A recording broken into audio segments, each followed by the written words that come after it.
Welcome to our Songs to Chew podcast. I'm Peter Alsop. Today, let's listen to a true story about a therapist named Dan Murrow, who was fired for hugging his patients. He was convinced that hugging between consenting adults was therapeutically helpful, contrary to the hospital's policy. The story made the papers in Boston back in the late 70s. I actually met Dan Murrow at one of the national conferences on the healing power of laughter and play when I was on the faculty, training folks with my unique brand of humorous and musical concert lectures. Of course, we hugged each other when we met. I've sung the song for years at my concerts, had thousands of people holding hands and singing along together. I recorded it on a couple of my albums and used it in one of my videos, and I didn't write it. It was written by my old friend Fred Small, a wonderful singer-songwriter, performer, an activist, and pastor dedicated to healing the earth, seeking justice, and tending our wounded spirits. He's the Minister for Climate Justice at Arlington Street Church in Boston. Let's listen to his song to chew today, The Hug. All right, I'd like to do a song for you now called The Hug. It was written by a man named Fred Small, a wonderful songwriter. It's a true story. I'd like each of you to hold the hand of the person sitting next to you, all right? Now, I know some of you guys are sitting next to other guys. You don't have to marry them. I just want you to hold their hand, all right? Just for a song. You can handle that. I can understand your concern. Who knows where those hands might have been. You can wash your own hands later, all right? Just give it a try. That's it. All right, now, what we're going to do is every time we sing I Want a Hug, I want you to give that person's hand a little squeeze, all right? Come on, you can do it. Good. All right, it goes like this. Dan Murrow is a mighty friendly man, big and round like a bear, and he hugs his friends and his friends hug him anytime, anywhere. When his patients come for therapy, drive their blues away, sooner or later they feel a lot better, cause this is what he'd say.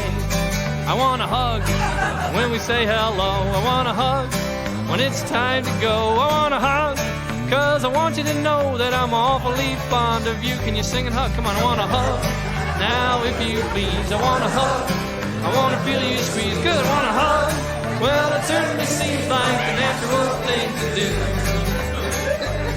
All right, now you'll see this is also a biofeedback song. What you do is you look over at the face of the person whose hand you're holding when you give it a little squeeze. When you sing I Want a Hug, if your friend's face is extorted in a grimace of pain, you're hugging too hard. All right, good. Now, when the head of the hospital heard about it, he got all annoyed, because hugging is sexual sublimation, according to Dr. Freud. Well, you can beat them down, you can hide them away, you can keep them quiet with drugs, you can strap them and zap them with electroshock, but you better not give them a hug. Here we go. I want a hug when we say hello. I want a hug when it's time to go. I want a hug cause I want you to know that I'm awfully fond of you. I want a hug. Now, if you please, I want a hug. I want to feel you squeeze. I want a hug. Well, it certainly seems like the natural thing to do. All right, it's hard not to smile when you're holding someone's hand, isn't it? Well, the boss said, Dan, clear out your desk. Your conduct is lax and lewd. Any deviation from standard medical practice can get us sued. Now, Dan don't feel so bad for himself. In fact, he's kind of proud. But he's sorry for the folks who are locked away where hugging ain't allowed. Let's sing for them. I want a hug when we say hello. I want a hug when it's time to go. I want a hug cause I want you to know that I'm awfully fond of you. All right, I want a hug. Now, if you please, I want a hug. I want to feel you squeeze. I want a hug.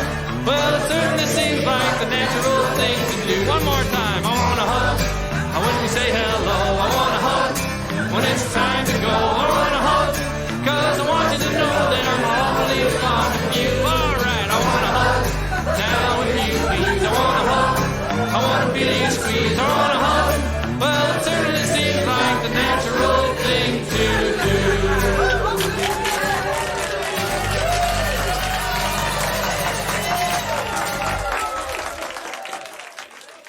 Dan got fired for this.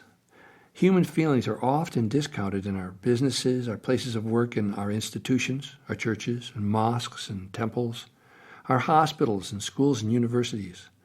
Our society has a very limited understanding of the vital part that our feelings play in our own sense of wellness and the healthy day-to-day functioning of our organizations. Many of us who work on recovery in our personal lives regularly see positive changes in ourselves and our families when we pay attention to what's going on for us in the feelings department. Unfortunately, trying to live up to the many expectations we face daily on our jobs and in our lives often threatens our personal sobriety. We are asked to work harder and longer than is healthy. We're asked to be dishonest, or at least keep our mouths shut if we see something going on that may be unjust or unfair. We are expected to triangulate and go around certain people who might not approve of what we're doing, so we learn to avoid them. In order to be accepted, we find ourselves being manipulative or overly critical of others, and we smoosh down our more sensitive selves and our caring feelings so we don't make waves. People like Dan Murrow say, if I must choose between working here and being healthy, I choose health. But if we're the only ones making those healthy choices, we're often the ones who get replaced, canned, fired. When we draw a line and stop enabling, accepting, and ignoring other people's unhealthy behaviors in our businesses and service organizations, then they too have to face their own addictive behaviors and patterns.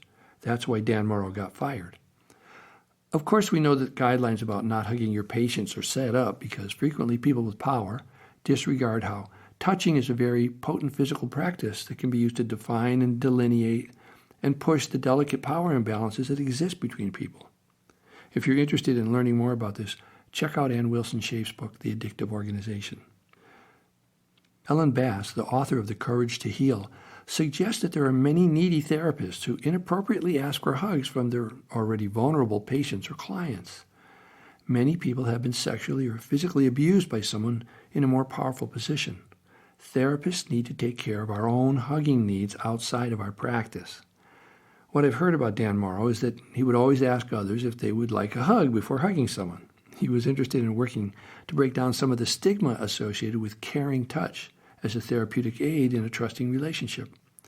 For those of us who lived through the 70s and 80s, it's clear that the practice of hugging others has moved light years beyond where we were then. And now, with COVID rampant in our midst, there has been a whole lot less hugging.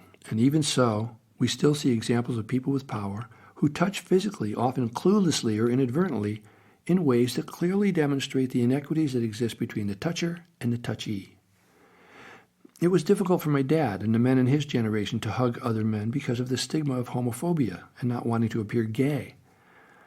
I was in my 20s and in college, and I remember knowing I was making my dad uncomfortable by hugging him and sort of enjoying his discomfort. I discussed this with him while I was hugging him, and he tried to break away because a short hug with a couple of pats on the back to signal that the hug was over was about as much as he could handle. Of course, I wouldn't let him go as I questioned him about his homophobic concerns that the hug be a certain length and that only he got to determine, and we'd start laughing. I notice young dads nowadays spend lots of time holding and hugging their children. It's slow, but as far as I'm concerned, we're moving in the right direction. I'm Peter Alsop, and I'll be back again next week with another song to chew. Hope you'll join us. Bring a friend or your therapist. Bye for now.